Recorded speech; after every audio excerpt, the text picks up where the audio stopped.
I'm Bram GeorgeAndTheLongOvercoat, and I'm going to be telling you a story about George and the long overcoat.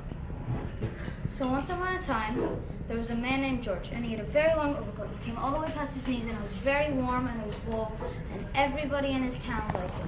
And he was an amazing farmer, and he worked on a very cold farm. And without his jacket, he would be very, very chilly all year round. It was very windy, and without it, he wouldn't be able to work. And after many, many years of having his amazing coat, it began to fray and rip all on the bottom, and eventually one of the entire legs broke off.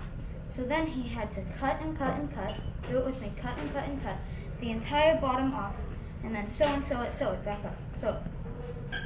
And then he had a nice wool coat, but he was too cold working on his farm, so he had to get a different job. He decided, I'm going to work as a teacher in my town. And he became a teacher, and everybody, all his students, loved his coat. And he worked as a teacher for many years, and then eventually one of the arms ripped off. And eventually he decided he'd cut and cut a coat again, cut it, both sleeves off, and then he sewed it back up. So then eventually he made himself a vest. But being a teacher, you can't work as a teacher with just a vest. So then they decided they'd have to do something different. Everybody liked it, so he decided he wouldn't get rid of it. So then he got a job as a car salesman. So, after many, many years of being a car salesman and becoming one of the best in his entire town, one of his very large towns, it ripped. The entire chest ripped off. So then he took the other side and made it into a bow tie. And everybody liked his bow tie, but he couldn't keep working there because it's not respectful just to wear a bow tie and a t-shirt at this job.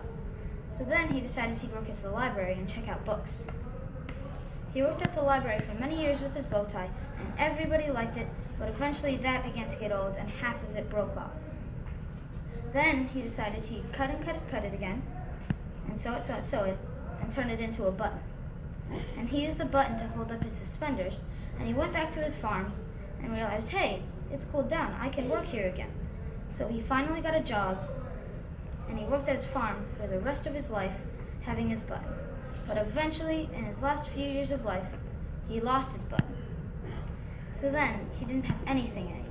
But then he decided to write a book about all this, and then he lived a very happy end of his life. The end.